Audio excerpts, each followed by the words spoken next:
Et ce qui va se passer dans votre cerveau à ce moment, vous allez enregistrer l'information que vous êtes en train de le quitter pour le sanctionner. Vous allez appliquer en vous la mauvaise solution pour régler le problème. Vous allez essayer de relativiser. Et en fait, ça crée un bordel monstrueux à l'intérieur de votre organisme parce que vous vous persuadez qu'en essayant de le comprendre et en ayant de la compassion et de l'empathie pour cette personne, alors vous n'aurez plus envie de partir.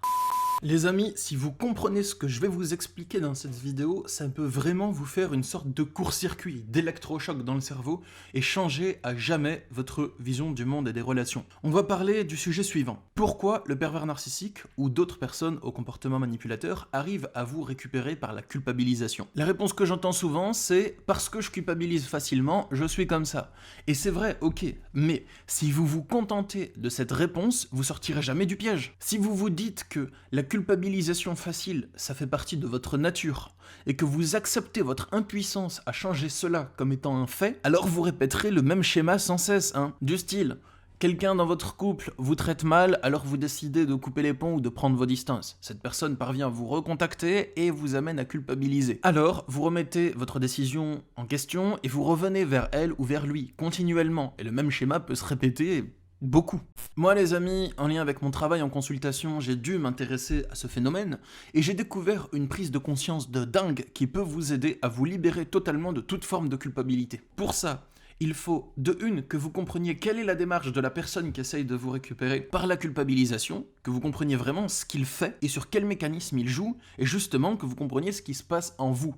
Et si vous remettez tout ça en place dans votre tête et dans votre esprit, c'est possible que vous connectiez cette prise de conscience, miracle, si je peux l'appeler comme ça, parce que c'est vraiment très puissant. Et je vais tout vous expliquer aujourd'hui, vous verrez, c'est simple à comprendre. Il n'y a pas trop d'infos, il y a juste un seul raisonnement à intégrer.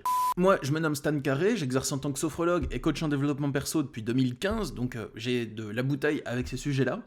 Et l'accompagnement des personnes qui vivent ou qui ont vécu des relations d'emprise, c'est l'un de mes domaines d'expertise, et la meilleure manière d'écouter cette vidéo, comme d'hab, c'est soit de vous poser devant un mode ultra attentif, soit de laisser la vidéo tourner pendant que vous faites des tâches du quotidien, comme conduire, la muscu, ou un autre truc qui ne demande pas trop de réflexion. Sur ce les amis, on y va, je vais vous expliquer le raisonnement. Alors, le raisonnement c'est le suivant. La personne qui essaye de vous récupérer par la culpabilité, en général c'est une personne toxique, c'est une personne qui a plein de mécanismes toxiques, on va partir sur le schéma pervers narcissique, d'accord ? Mais c'est possible que ce soit une personne qui n'est pas vraiment en trouble de la personnalité narcissique et qui a d'autres mécanismes de comportement toxique. Mais bon, on va le nommer le pervers narcissique dans cette vidéo, mais bon, même si c'est pas le cas, vous reconnaîtrez la personne dedans et ça va vous aider dans tous les cas. Alors, la personne, le pervers narcissique en question, vous essayez de vous éloigner de lui pour vous protéger. Vous le faites pas pour lui faire du mal, au contraire, vous le faites à contre-cœur. Pour vous protéger parce qu'il est en train de détruire votre santé mentale, parce que c'est dangereux pour vous de rester avec lui, et donc la seule solution que vous voyez, c'est à contre-cœur de partir. J'ai jamais rencontré en consultation une personne qui quittait le pervers narcissique pour lui faire du mal. En consultation, j'ai toujours rencontré des gens qui quitter le pervers narcissique à contre-cœur. Que ce soit leurs parents, que ce soit leurs compagnons, leur ex, quelque chose comme ça, ils le faisaient à contre-cœur. Donc, vous le faites pour vous protéger. Mais le pervers narcissique, lui, il veut vous faire croire que vous faites cette action dans une autre intention. Dans une intention différente de celle dans laquelle vous vous séparez de lui ou d'elle. En gros, vous vous éloignez pour vous protéger, mais lui, il se comporte avec vous de la même manière que si vous vous éloigniez de lui pour le sanctionner. Il va vous dire par exemple « tu peux pas me faire ça, à cause de toi je souffre, c'est horrible ce que tu me fais, tu détruis la famille, s'il te plaît arrête, s'il te plaît reviens, ne me fais pas ça ». Et en gros, il se comporte envers vous comme si vous faisiez ça, donc la rupture, pour lui faire du mal. Mais c'est pas vrai, vous le faites pour vous protéger. Mais il adopte le même comportement que si vous le faisiez pour lui faire du mal. Et je me répète, je le sais, et je le fais exprès pour que vous intégriez bien ça. C'est un peu comme si, par exemple, vous me voyez, vous êtes en face de moi, on est en huis clos dans un appartement, et moi je vous donne une part de gâteau à la crème, il a l'air super bon le gâteau. Et vous, au lieu de prendre ce gâteau et, je sais pas moi, de me dire merci, il a l'air bon, ou de me dire non merci, je suis au régime, ce qui est mon cas, je suis au régime les amis, j'ai pris que 5 kilos, ça va pas ça. Bon, et au lieu de réagir normalement, vous allez vous mettre à genoux par terre et me supplier de ne pas vous faire du mal et de ne pas vous tuer. Vous allez me dire, s'il te plaît, m'achève pas, j'ai une famille, j'ai des enfants, laisse-moi la vie sauve. Moi, je vais vous dire, mais je te propose juste un morceau de gâteau, il est pas empoisonné, hein, tu peux le manger. Et vous allez continuer en disant, mais arrête. C'est absurde, hein, on est dans une situation de folie. Mais le pervers narcissique, il va faire pareil.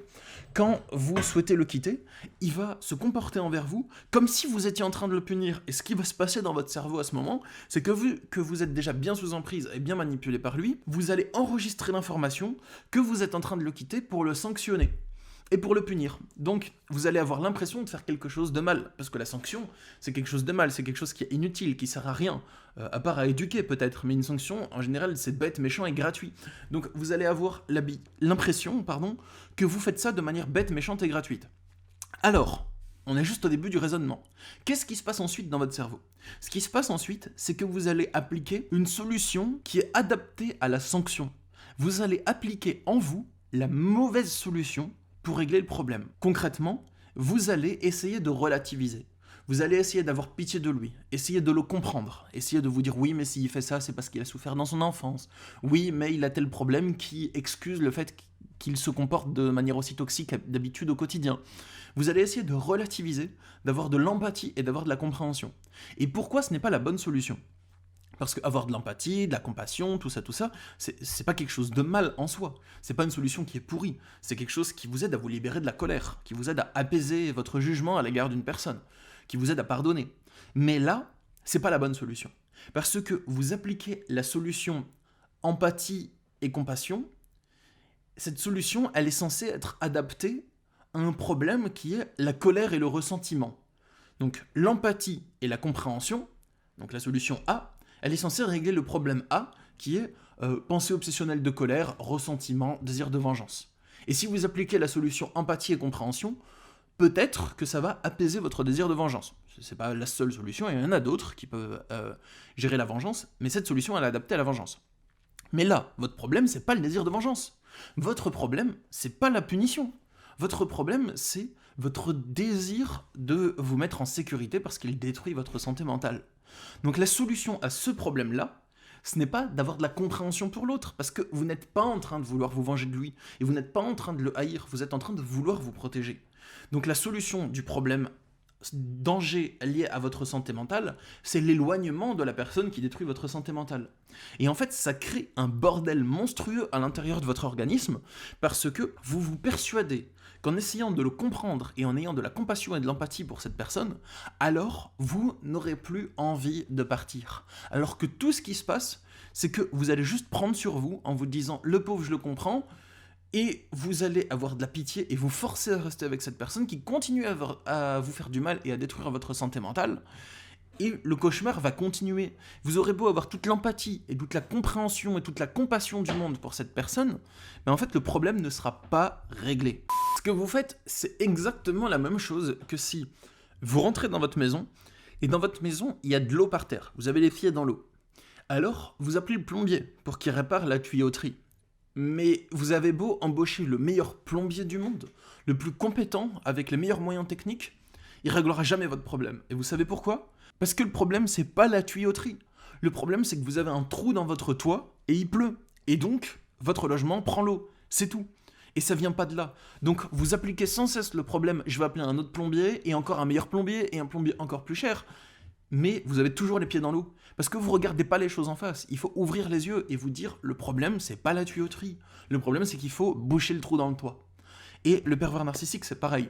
Vous aurez beau appliquer le plus de compréhension, le plus d'empathie, le plus de remise en question de votre personne en vous disant, je vais accepter, je vais tolérer, c'est pas ça le problème.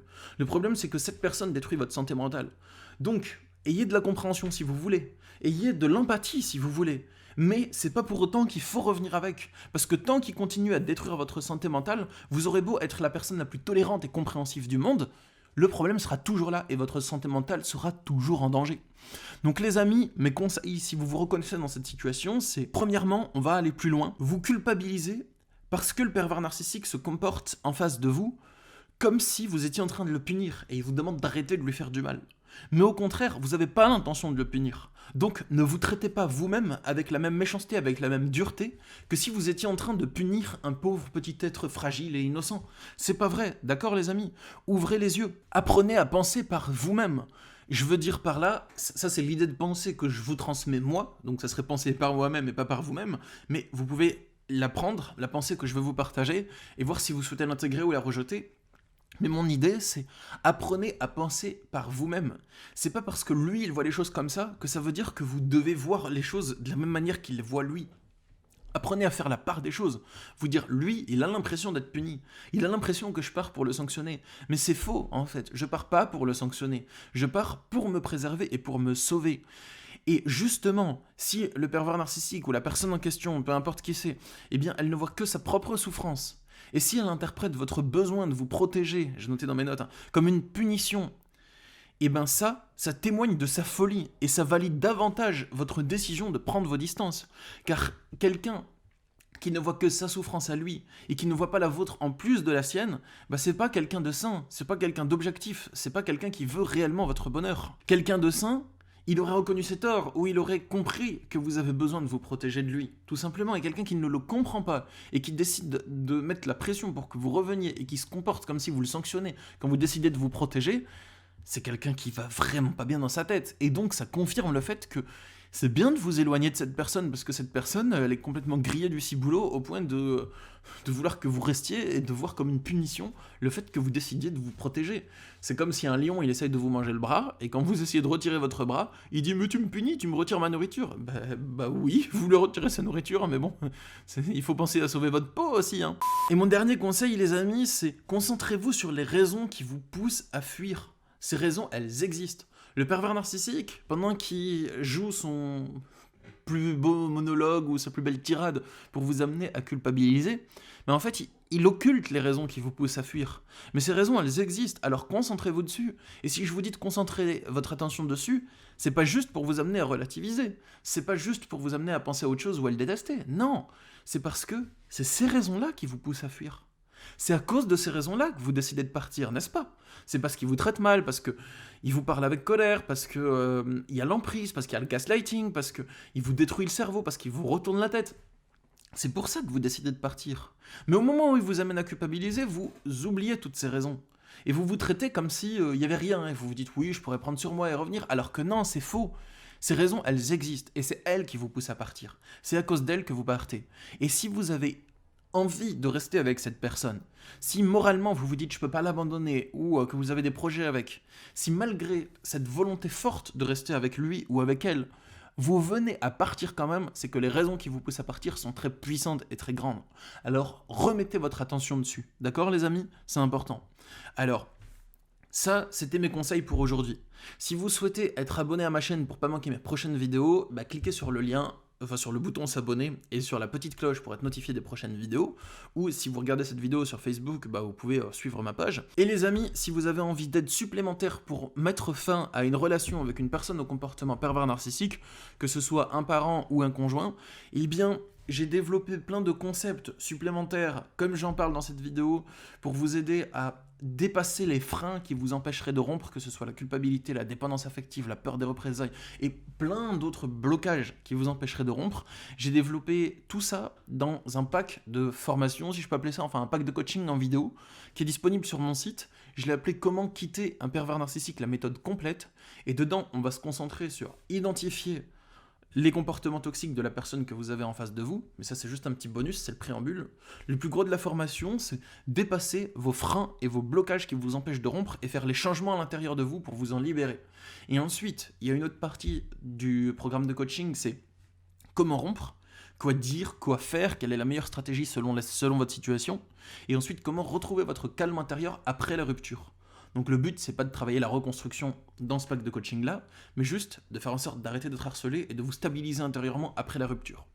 Si ça vous intéresse, il y a le lien dans la description pour y jeter un œil, c'est dispo sur mon site internet. Voilà les amis, je vous dis à bientôt, rendez-vous dans quelques jours pour une prochaine vidéo, et surtout, remettez votre esprit en place et affranchissez-vous de cette maudite culpabilité qui est comme une chaîne et qui vous empêche d'être libre. Au revoir les amis, force à vous.